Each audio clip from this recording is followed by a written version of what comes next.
Today we have another selection for our Patreons. It feels like I picked this one. It feels like I stole someone's name, locked into their Patreon account, and chose this one. I'm okay with that. Yeah, we're going to talk about a kind of a hidden masterpiece, huh? Let's talk Child's Play 2.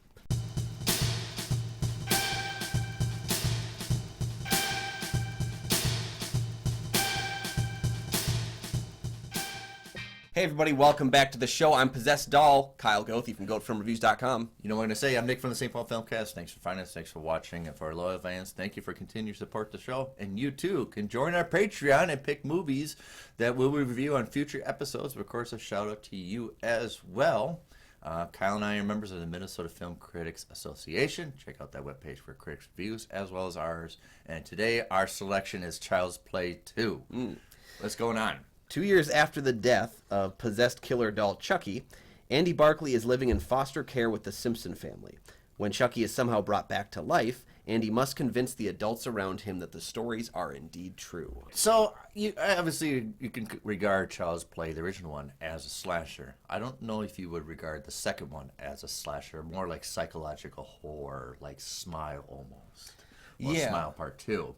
I will kind of critique it as a retrospective, but kind of launch this off because this is one of your favorite movies. So I actually do prefer this to the original film. I think this is no problem if you do. Right? One of my favorite horror movies of all time, without a doubt.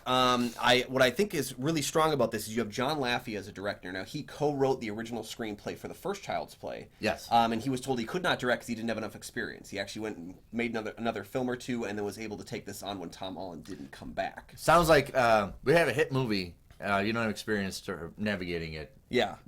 You've been around here enough. Okay. So Laffey comes on set, and I think what makes this movie stronger for me is that his focus on the film is now we know that Chucky is the killer doll. Now we are aware of it through the eyes of Andy, and he shot this film through Andy's eyes. And again, I think if you visit this series as an older person, as an adult or an older teen, you might enjoy the first film more because you can recognize the parent's point of view. Sure. I saw this movie when I was like 3.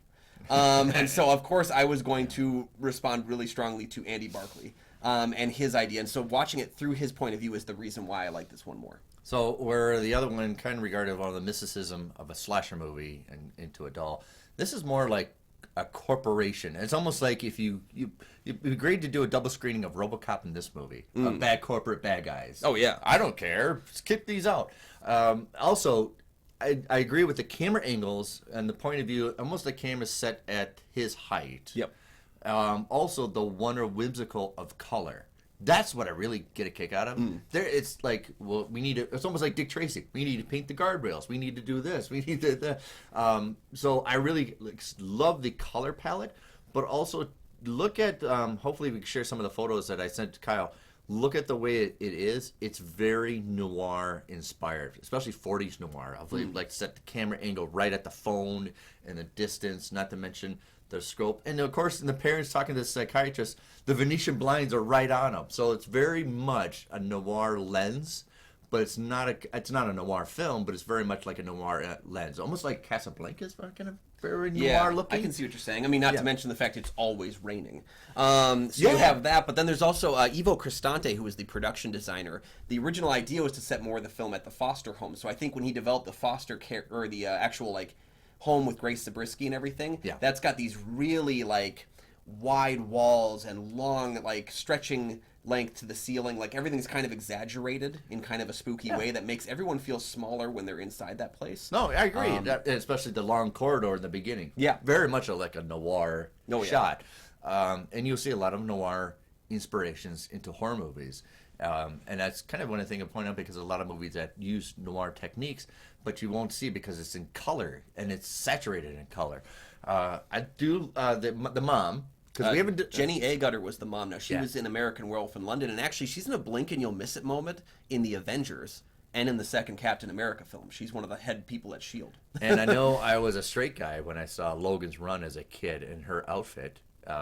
You got to. Eventually, we're gonna have to critique Logan's Run of her, and I don't know. You can call that a wardrobe what she's wearing. That's a term. That's a term, right? This very loosely bed sheet that she wears throughout the whole movie.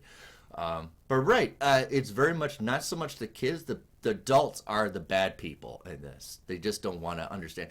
And one of my favorite deaths is the teacher. The teacher, yeah. "Oh, put your head down." Right, yeah.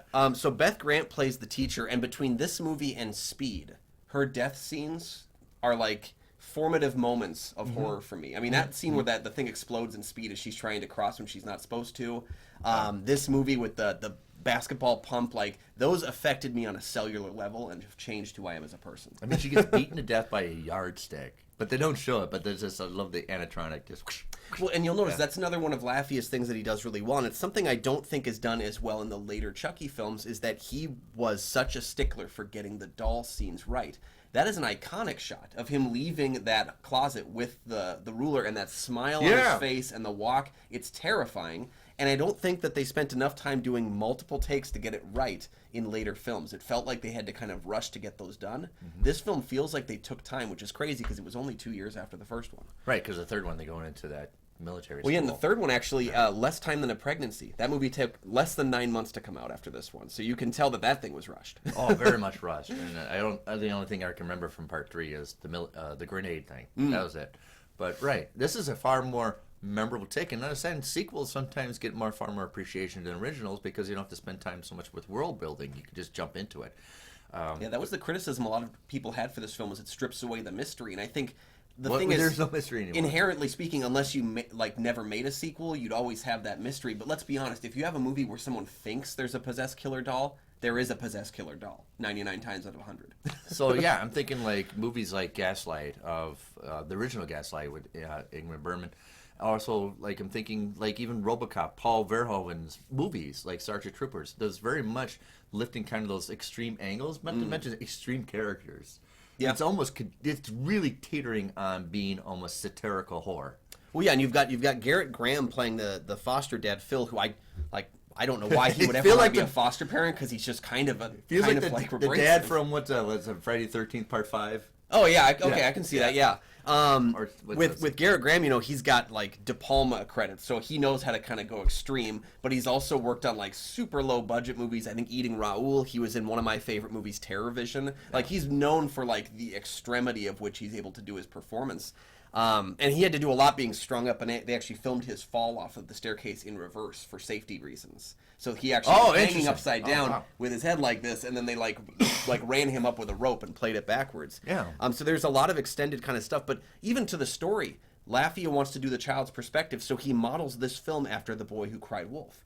And I would have liked to have seen them almost do that with more sequels down the line if they had kept bringing Andy back as a child without that time jump. They could have based the film on other fairy tales in some ways. Yeah, that's why I'm not referencing Smile, too. It's almost like, I'm not crazy. There's something seriously wrong going on around here, and nobody's buying it. Yeah. And we see that a lot with the psychological horror. Like, there's something really bad around. Yeah. Yeah, and it's pretty traumatizing for a kid, because as a kid, you're always making things up. You're, imaginary friends. Everything in your life is kind of conjured up out of your mind. And so that's even the most difficult thing, is you're watching this from Andy's perspective, and you're seeing him and the camera height have difficulty with trying to and relate to these people he's never met. This movie is set over 4 days. Yeah, and I think it's like 2 years after Child's Play, and it takes place, I mean, right after the events. So it's a long time to wait for a sequel, especially for the 80s of horror movies. 2 years. But now we're getting into a little bit of the 90s, where it's not so much the slashing content, it's psychological. Yeah. And I want to emphasize that again. It's a tough thing, because I think you're really bringing back Brad Dourif and you're bringing back Alex Vincent. I don't think there's any other returning players in the film. There was originally going to be a scene in a courtroom at the beginning where Andy's mother was going to appear, and she was going to be sentenced to a special hospital because she is not believed to be sane. And Mike Norris, the detective from the first film, was going to appear in that opening sequence. And that's actually why this film is only 84 minutes, because they didn't have the budget to shoot that or get the actors back. So they had to cut the scene out, and they just had a shorter movie because of it. 84 minutes, there's nothing wrong with that. There's nothing wrong with that. I mean, it's mean, and it's clean, and it moves along at a nice pace. The funny thing, though, is that the actress that plays Andy's mother from the first film, she was on the set the entire time anyway. What? Because she was dating Kevin Yeager, who did the stuff. She was pregnant with his kids. So she was on set all the time. They just couldn't afford to pay her to be in the movie. So she's just there. She's union card, right, yeah. All right, so what are your assessments of Child's Play 2? What do you think of our assessments? Keep the comments down below. We'd love to correspond with you about what do you think about the movie. Yeah, do you prefer this one to the original one? And if you love the original one more, what's your favorite sequel of all of them? You know, if you just love the first one more than the others, Well, which Chucky has a sequel do lot you more like? dialogue in the first one. This one's, yeah. It's Yeah. not really a talkie. Well, he recorded his lines in advance, which really works because then they were able to just move the mouth around him instead of do it the opposite way. So that kind of fits. But yeah, thank you for joining us for another Patreon selection. Thank you, Tyler Prawl, for picking this movie. I love you. Thanks for picking it. And thanks for watching.